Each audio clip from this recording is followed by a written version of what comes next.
Hello everyone, welcome back to my channel ঘরদোর। আমি সুরভি আজকে আপনাদের জন্য আবারও নিয়ে চলে এসেছি একদম একটা নতুন ব্লগ। তো কেমন আছেন আপনারা সবাই?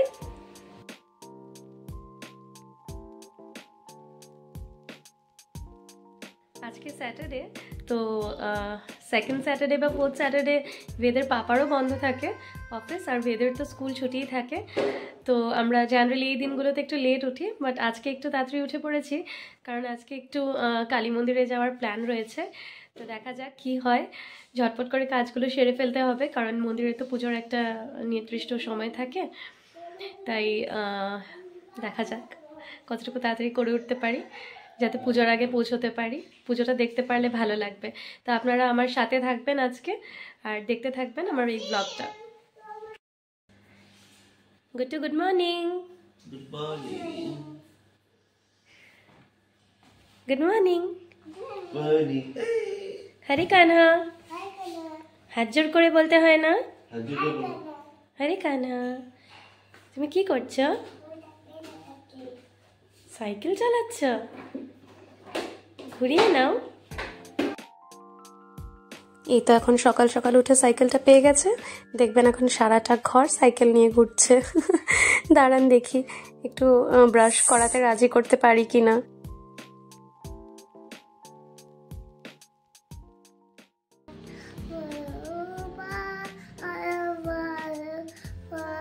ব্রাশটা করে নাও গে, হ্যাঁ বা পরে করো, সুন্দর করে ঘষে ঘষে।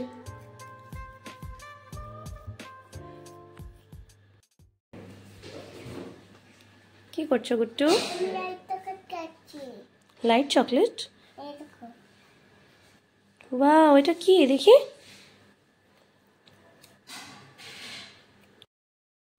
গতকাল একটু দোকানে গেছিলাম, আমি বেদকে একটু টুকিটাকি চকলেটস কিনে দেবো বলে, তখন ওর পাপাও কি চকলেটটা কিনে দিয়েছে। দেখুন কি সুন্দর, লিপস্টিকের মতো দেখতে, আর এটাতে না লাইটও জ্বলে, বেশ সুন্দর লাগলো জিনিসটা দেখতে। বিছানাটা এখনো তোলা হয়নি, দাঁড়ান ঝটপট করে বিছানাটা তুলে ফেলি আগে। যেদিনই বাবা ছেলের একসাথে ছুটি থাকবে সেই দিনই দেখবেন দুজনে মিলে ঘরের ভেতর কি সুন্দর ক্রিকেট খেলবে। আসলে বাইরে এখন ঠান্ডা হাওয়াটা খুব চলছে, তো তেমনভাবে গরমটা পড়েনি, গরম পড়লে ওরা বাইরেই খেলতে পারবে, এখন তাই ভেতরেই খেলতে থাকে। যেইটুকু সময় বেদ বিজি থাকবে আমি অনেকটা কাজ এগিয়ে ফেলতে পারবো।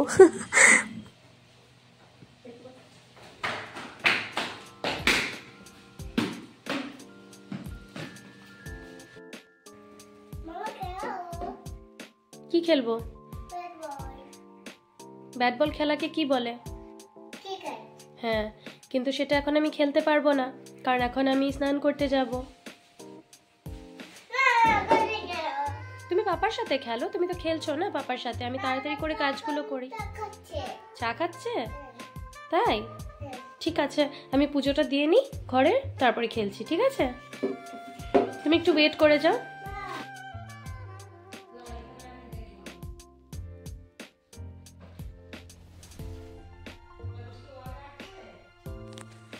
আমার ঘরের ঠাকুর পূজা করা হয়ে গেছে, এখন ঝটপট করে বেদকেও স্নান করিয়ে রেডি করাতে হবে। এই দেখুন আমার গোপালকে কি সুন্দর লাগছে দেখতে।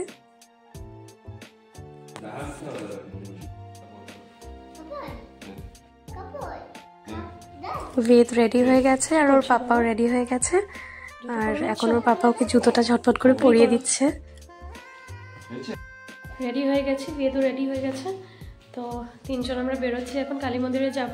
একটু লেট হয়ে গেছে, তো যাই হোক পুজো হয়তো হচ্ছে এখনও, কেন কি কালকে জিজ্ঞেস করে এসেছিলাম গতকাল যখন গেছিলাম মন্দিরে, তো উনি বললেন মোটামুটি 12টার মধ্যে পুজোয় বসেন।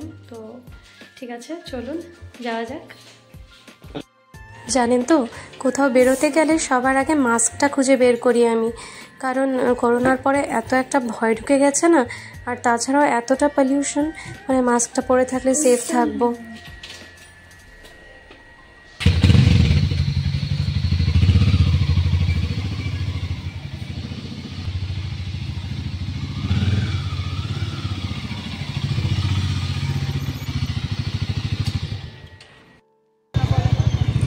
এই তো আমরা চলে এসেছি কালী মন্দিরের সামনে, দেখুন দেখা যাচ্ছে মন্দিরের চূড়াটা। আজকে শনিবার তো, আজকে একটু ভিড় থাকবে কালী মন্দিরে। শনি মঙ্গলবারে ভিড়টা একটু বেশি হয়।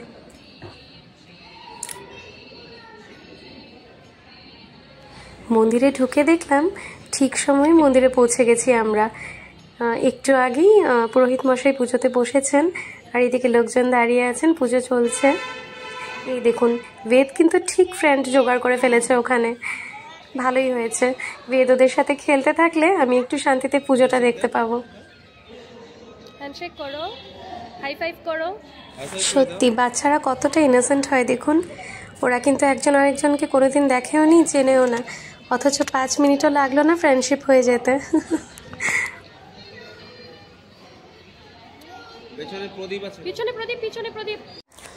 স্কুল অফিস তো অনেক দিনই ছুটি থাকে, কিন্তু তেমনভাবে জানেন তো ঘরের কাজকর্ম সেরে আসা হয়ে ওঠে না। তবে আজকে আগে থেকেই ভেবে রেখেছিলাম যেভাবেই হোক ঘরের কাজ সেরে মন্দিরে আজকে আসতেই হবে। এই জায়গাটা মনে আছে আপনাদের? বেদ যে ছুটছে এই জায়গাটার মধ্যে, দুর্গাপূজার সময় এসেছিলাম যে, এখানেই কিন্তু মায়ের মূর্তি পুজো করা হয়।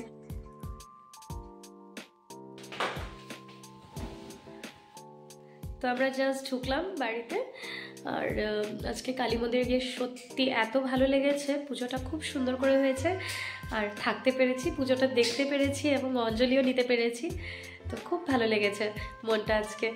আর বেদের কথা তো বলে লাভ নেই, এতটাই দুষ্টুমি করেছে, আপনারা দেখলেনই। আর কি বলবো, যাই হোক, তো সব মিলে খুব ভালো লেগেছে। তারপর গেছি একটু ডক্টর দেখাতে, কারণ 1 মাস ধরে প্রচণ্ড একটা কাশিতে ভুগছি। ডক্টর দেখাবো করে দেখানো হয়ে উঠছিল না। তো যাই হোক, আজকে দেখিয়ে এসেছি, আর এক গাদা ওষুধও নিয়ে এসেছি, আপনাদেরকে দেখাই।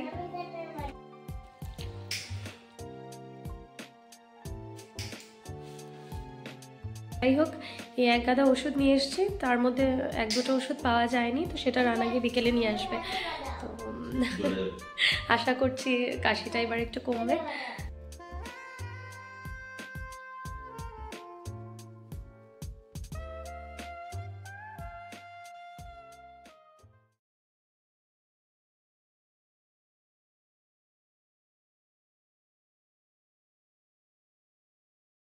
দেখেছেন কোথায় লুকিয়ে বসে বসে প্রসাদ খাচ্ছে মন্দিরের?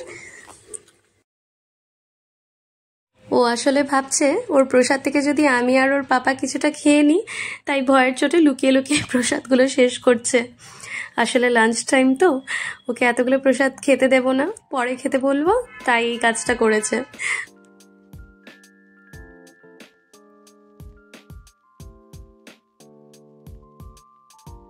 রান্না হয়ে গেছিল আগেই, এখন ফিরে রান্না ভাতটা করে ফেলেছে, কারণ আমি একটু চেঞ্জ করব, আর সব কিছু ঠিকঠাক করে রাখতে হবে আবার, তারপর লাঞ্চটা করব। আর আপনারা অবশ্যই জানাবেন আজকের ব্লগটা আপনাদের কেমন লেগেছে, আর যদি ভালো লেগে থাকে তাহলে অবশ্যই একটা লাইক করবেন আর একটু শেয়ার করে দেবেন। আর হ্যাঁ, যারা এখনো অবধি আমার চ্যানেলটাকে সাবস্ক্রাইব করেননি তাদের জন্য বলছি অবশ্যই চ্যানেলটাকে সাবস্ক্রাইব করে নেবেন, তাহলে আমার নিউ ব্লগসগুলো এলে আপনারা নোটিফাইড হয়ে যাবেন। তো আজকে আসি, সকলে খুব ভালো থাকবেন, সুস্থ থাকবেন, নিজেদের খেয়াল রাখবেন, আর এভাবেই সবসময় আমার পাশে থাকবেন। আজকে আসি, টাটা।